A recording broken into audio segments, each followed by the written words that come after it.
정치권 소식 짚어보는 아침의 맞수 시간입니다. 특별감찰관을 두고 여권 내홍이 격화되고 있죠. 민주당은 김건희 여사를 겨냥한 공세 수위 높이고 있습니다. 윤기찬 국민의힘 법률위 부위원장, 서용주 전 더불어민주당 상근 부대변인과 함께 자세히 짚어보겠습니다. 안녕하세요. 네, 안녕하세요. 어제 청년 행사에 참석한 국민의힘 한동훈 대표가 윤 대통령과 이견을 내는 건 개인적인 차원이 아니라는 취지의 말을 했습니다. 직접 듣고 오겠습니다.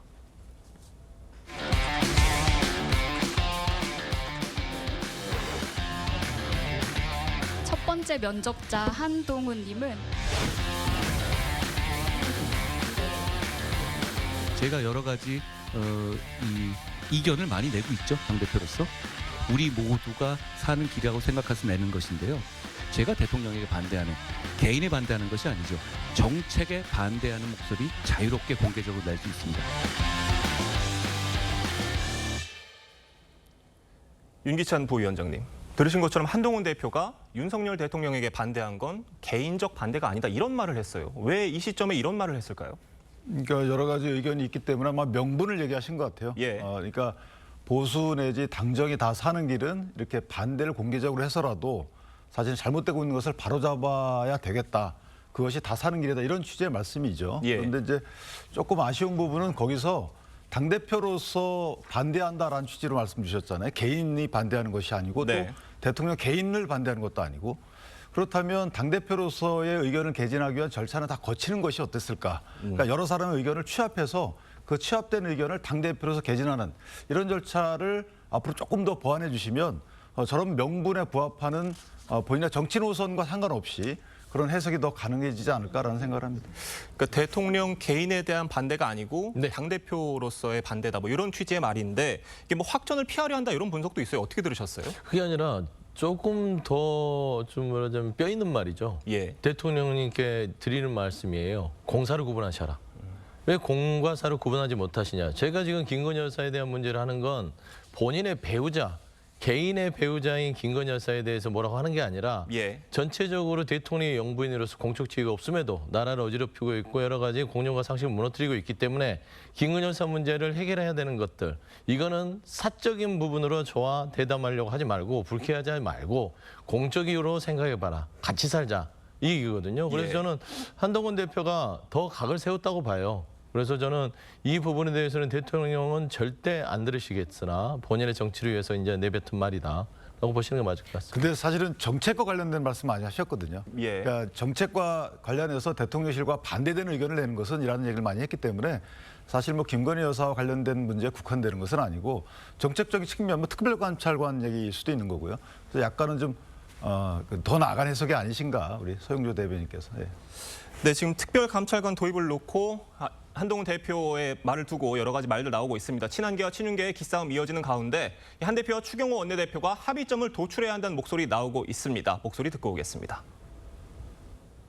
표결을 붙이면 국민의힘 전체가 바보 되는 거 아닐까 생각이 들어요. 반대 찬성 이게 중요한 게 아니라 특별감찰관제도 자체를 반대할 의원들은 많이 없을 거다. 다만 전략적 차원에서 반대하실 수 있는 의원들은 계실 텐데 이게 그 표가 만약에 많이 나와서 반대로 언론에 공개된다면 국민들이 국민의힘을 뭐라고 생각하시겠어요?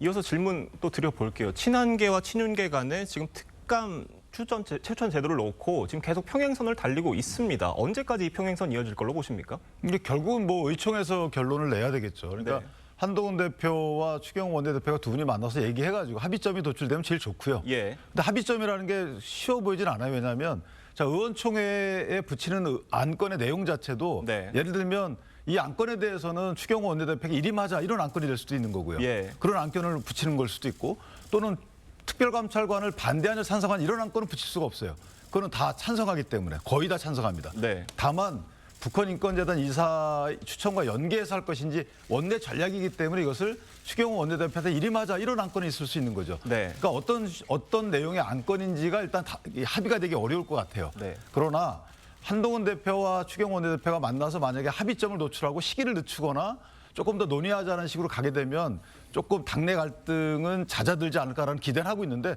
만약에 안 되면 의총에서 표결하는 수밖에 없는 거죠. 네.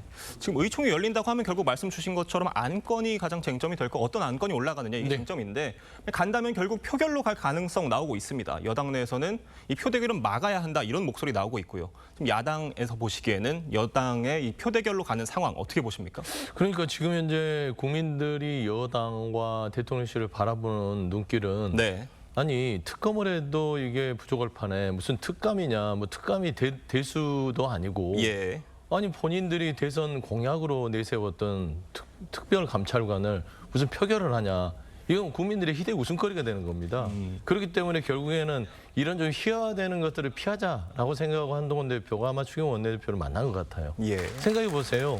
본인들이 국민한테 약속한 거를 본인들 안에서 내분의 어떤 재료로 쓰면서 거수 투표를 의총에서 하겠다. 네. 국민들이 그걸 보고 무슨 생각을 하겠습니까? 그래서 참 한심하다라는 어떤 그런 결론에 이르는 뭐 결과가 너무 뻔하기 때문에 한동훈 대표가 저는 추경호 원내대표를 설득해서 우리가 합의 안으로 의총에서 박수로 추인하자라는 그런 얘기들을 하지 않을까 하는데 저는 솔직히 말씀드리면 표결로 가면은 네. 결국에는 국민의힘의 한동훈 대표뿐만 아니라 추경호 원내대표도 더 이상 뭐 특감을 가지고 국민들한테 어떤 네. 그런 좀 신뢰를 얻는 소재로는 사용할 수 없을 것이다 그래 보입니다. 뭐 특감 당연히 추천해야 된다라는 말씀 주셔서 하나만 네. 더 여쭤보면 지금 친윤계에서 나오는 그 북한 인권재단 이사 추천과 연계해서 해야 된다는 주장에 대해서는 어떻게 평가하시나요? 그러니까 북한 인권재단 이사 추천 이 연계 문제는 2020년에 이제 그 당시에 여야 간의 관계에서 나왔던 것이기 때문에 네. 그 부분에 대해서는 솔직히 정치적인 어떤 연계가 있었던 거지 예. 이게 뭐 특감과 인권재단 이사가 물려 있는 게 아니에요. 네. 그러니까 그런 부분을 알고 있는 상황에서 한동훈 대표가 김건현세 리스크가 커지니까 특검은 말을 한마디도 못하니 네. 궁여지책으로 특감을 하는 것인데 그래서 한동훈 당대표가 국민의힘의 당대표가 그거 분리해서 하자고 그랬잖아요. 네. 근데 당대표 의견은 묵살하고 그걸 연기하자고 하는 것들 참 우습지 않냐? 좀 그런 생각이 듭니다. 근데 사실은 그 북한 인권재단 이사 추천은 8년 된 거거든요. 예. 2020년부터가 아니고 2016년부터 시작된 것인데 법을 만들어 놓고 여야 합의로 법을 단 한 표의 반대도 없었어요. 통과시켜 놓고 국내심은 다 추천을 했는데 민주당이 추천 안 하고 있는 거란 말이죠. 그런데 문제는 뭐냐면 이게 연결돼 있는 건 아니죠. 이게 뭐 인과관계에 있는 것도 아니야. 다만 의석수가 한참 모자라는 국민의힘 입장에서 보면 북한재단 이사 추천을 얼른 받아서 출범시켜야 되잖아요. 그러려 그러면 이런 식의 연계시켜서 할 수밖에 없는 거고 여기에 원내 전략이 있는 거예요. 그래서 이 원내 전략에 대해서 물론 여러 가지 평가를 할 수 있지만 이게 무의미하다라고 하는 것은 저는 그럼 8년 동안 왜 그렇게 해왔는지 여기에 대한 자성이 먼저 선행돼야 되는 거죠. 아니 자성 문제를 떠나서 시의성이라는 게 있잖아요. 예. 그러니까 이게 김건희 여사의 문제가 이 국정의 가장 큰 걸림돌로 여당의 큰 부담으로 안 이어졌다면 한동훈 대표가 갑자기 이거 분리합시다 하면 의총에서 부딪힐 수 있어요. 예. 근데 윤석열 대통령도 특검을 계속 거부하는 측면에서 그리고 면담 자체도 김건희 여사는 꺼내지도 말라는 어떤 분위기 속에서 국외지축은 특감을 해야 되잖아요.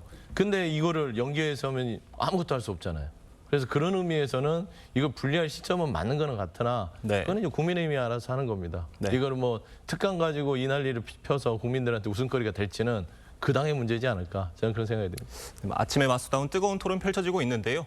박정희 전 대통령 추도식에서도 한동훈 대표가 이 변화와 쇄신을 얘기를 했고요. 이 추경호 원내대표는 단결과 통합, 상반된 메시지를 내놨습니다. 의총 전에 한 대표와 추경호 원내대표가 단판 지을 가능성도 있겠습니까? 일단 한동훈 대표가 말씀하시는 변화와 쇄신이라는 것은 명분은 좋아요. 그리고 네. 이 변화 쇄신에 국민의힘이 그 추동하는 정치권에서 추동하는 세력이 돼야 된다. 이건 뭐 이론의 여지가 없습니다. 그리고 추경호 원내대표가 말하는 단합이라는 문제는 사실 이제 박근혜 전 대통령을 한동훈 그 당시 비대위원장이 예방하러 갔을 때 나왔던 네. 얘기거든요. 네. 그러니까 어려울수록 뜻을 모아서 단합해야 된다라는 취지의 말을 추경호 원내대표가 좀 다시 한 것 같고요. 네. 따라서 두 분은 두 그 단어가 사실은 양립 가능한 거거든요.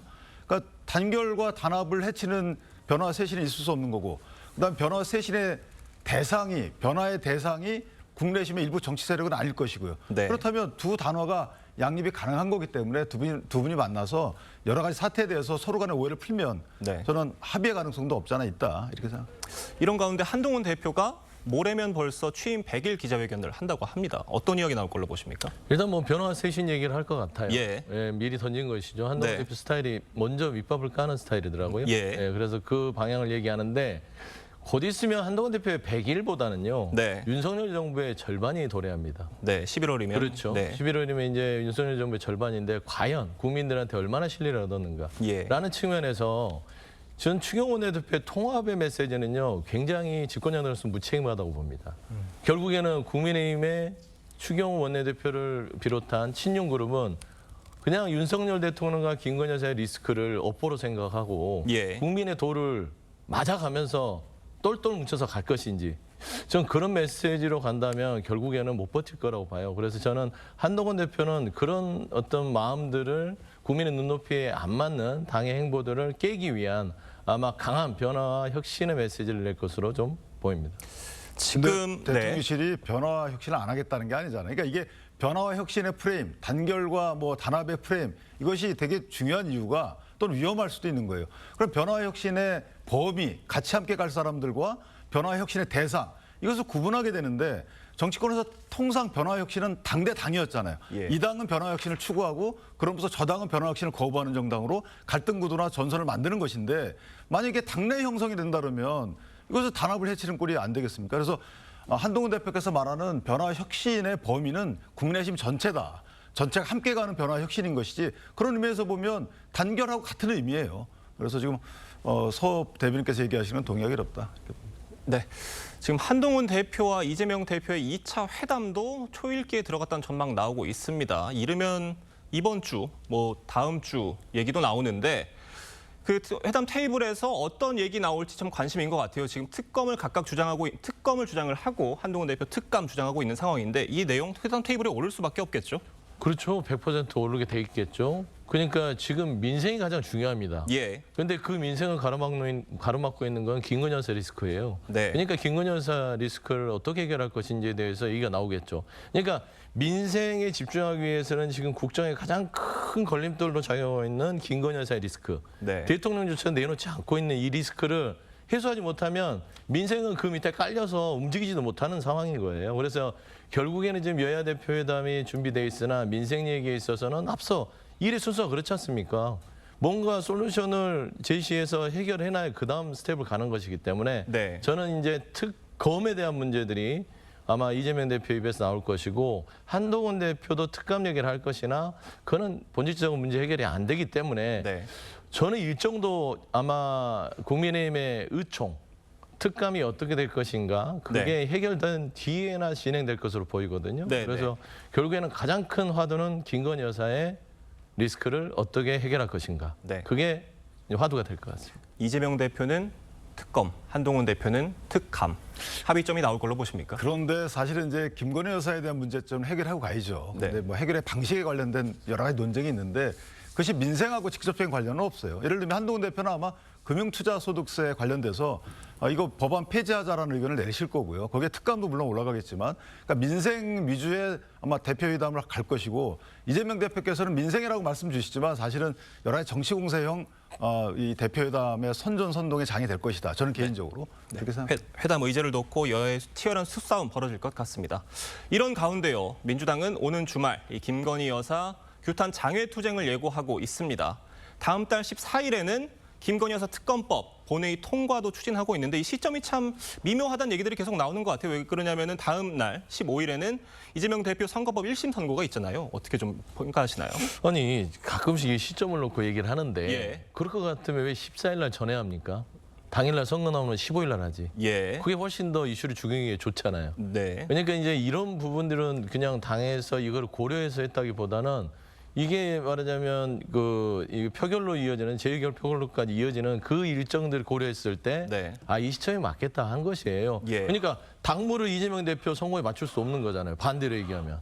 그렇지 않습니까? 예. 이재명 대표의 선거는 선거대로 두고 예. 그냥 당무에 대한 어떤 여러 가지 전략적 포석에 있다 보니 이재명 대표의 선거가 들어간 것이지 예. 이재명 대표의 선거를 중심으로 당무가 간다? 그거는 너무나 과대 해석이다. 그래 보시는 게 맞을 것 같습니다. 선거 하루 전날에 어떤 이런 본회의 표결을 통해서 어떤 사법 확보에 대한 어떤 심리적인 압박을 하려는 의도가 있는 거다라는 지적에 대해서는 좀 무리한 지적이라고 생각하시나요? 아니 사법부가 압박을 받을 것 같으면 네. 벌써 뭐 여러 번 바뀌었겠죠. 그렇지 않겠습니까? 그럼 예. 이재명 대표가 재판정에 설 이유가 있겠어요?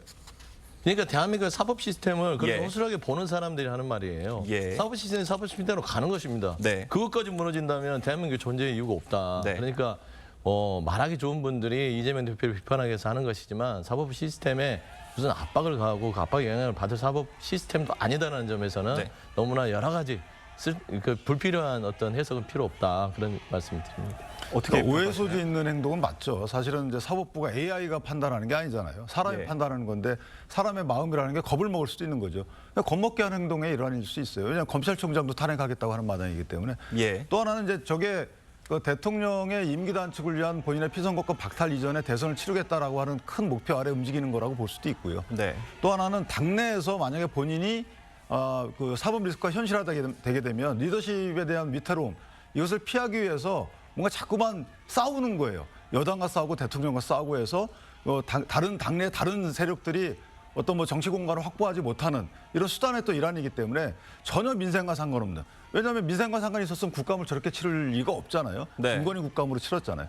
그러니까 여러 가지 감안을 하면 이재명 대표의 정치 생명을 연장하기 위한 또는 당내의 어떤 리더십 확보를 더 강화하기 위한 그런 방책의 일환으로밖에 해석이 안 된다고 생각합니다. 본회의 날짜 두고 여러 말들이 나오고 있는데요. 이런 가운데 이재명 대표가 과거의 군부 독재가 지금은 검찰 독재가 됐다면서 윤석열 정부 검찰을 겨냥했습니다. 듣고 오겠습니다. 손에 든 게 전에는 군복에 대검이 꽂은 총이었다면 지금은 양복에 영장이지. 압색 영장, 구속 영장. 이 과거에는 그래서 당사자만 집중적으로 했다면 지금은 영장과 공권력을 가지고 요 사람의 주변을 파고 그 주변 사람의 주변을 파고 뭐 독재 같지 않은 독재를 하는 거죠. 이건 또 쿠데타 같지 않은 친위 쿠데타. 연성 친위 쿠데타. 시스템과 제도를 활용해서 상대를 제거하는 거죠. 되게 강한 발언들을 내놨는데 이 대표가 직접 지지층 결집에 나선 것이다 이런 분석 나와요. 근데 이제 그 말씀을 듣다 보면 일단 대통령은 5년 단임제이기 때문에 예. 구테타라는 말이 안 어울려요. 그러니까 정권을 사실 이제 임기가 보장되어 있는 거잖아요. 지지율이 낮다 하더라도 국정 동력을 확보하지 못하는 부분은 문제가 있지만 예. 본인이 내려오게 되는 것은 아니잖아요. 그러니까 저렇게 구테타라는 말씀은 어울리지 않는 것이고 또 하나는 오히려 검찰권을 통한 구테타라는 말은 본인이 이제 수사받고 있다는 점을 강조하는 거잖아요. 예. 내가 사실은 윤 대통령의 보위를 위해서 본인이 희생당하고 있다 이런 취지의 주장이기 때문에 지지층을 위한 보통 이제 호소인데 문제는 오히려 이재명 대표의 민주당께서 보면 헌법재판소 지금 거의 무력화돼 있잖아요. 위헌 결정 거의 할 수 없습니다. 예. 6명 만장일치를 해야 되는데 네. 그 추가적인 재판관에 대한 추천 내지 임명 절차가 지연되기 때문에 못 하고 있어요. 그다음에 대통령 저렇게 겁박하고 있는 정치 행위를 하고 계시고 방통위원회 이거 지금 재기능 하지 못하고 있습니다. 이런 여러 가지를 감안해 보면 글쎄요 국가 이런 헌법 기관들에 대해서 민주당이 그 전속을 또는 기능을 정상화하지 못하도록 하고 있는 것이 오히려 역설적으로 구테타 아닌가, 연성 구테타 아닌가 예. 이런 해석도 가능한 것이죠. 지금 이런 상황에서 조국 혁신당은 다음 달 초에 윤석열 대통령 탄핵 소추안 내는 방안 검토 중이라고 하는데 네. 이걸 바라보는 민주당 심정도 다소 미묘할 수 있을 것 같아요. 민주당 그냥 바라보고만 있죠. 뭐 그거를 뭐 조국혁신당은 태동부터가 예. 대통령을 탄핵시키겠다. 네. 아니었습니까? 그래서 국민들한테 12석의 어떤 비례석을 얻었고요. 네. 그다음에 조국혁신당은 3년도 너무 길다. 그런 얘기를 통해서 국민들의 일부 어떤 지지를 얻었기 때문에 뭐 새롭게 뭐 나오는 이슈는 아닐 거예요. 그러니까 본인들의 어떤 정당의 어떤 태생 그리고 본질적인 정당의 목표 자체가 무능한 윤석열 정부, 검찰 독재에 가까운 어떤 윤석열 정부에 대한 심판이기 때문에 민주당은 이 부분에 대해서는 그냥 뭐 관망하고 과연 늘 이런 말을 하죠. 이게 어떤 정당 정치가 대통령을 탄핵시키고 그러는 게 아니라 결국 네. 민심이 탄핵을 시키는 것이기 때문에 점점 더 민심의 돌 팔매질이 더 거세지고 있는 상황에서 굳이 민주당이 같이 연계해서 갈 이유가 있겠냐라는 것들이 당내 분위기라고 제가 알고 있습니다. 네. 장외투쟁 상황 지켜봐야 될 것 같습니다. 두 분 말씀은 여기까지 듣겠습니다. 감사합니다.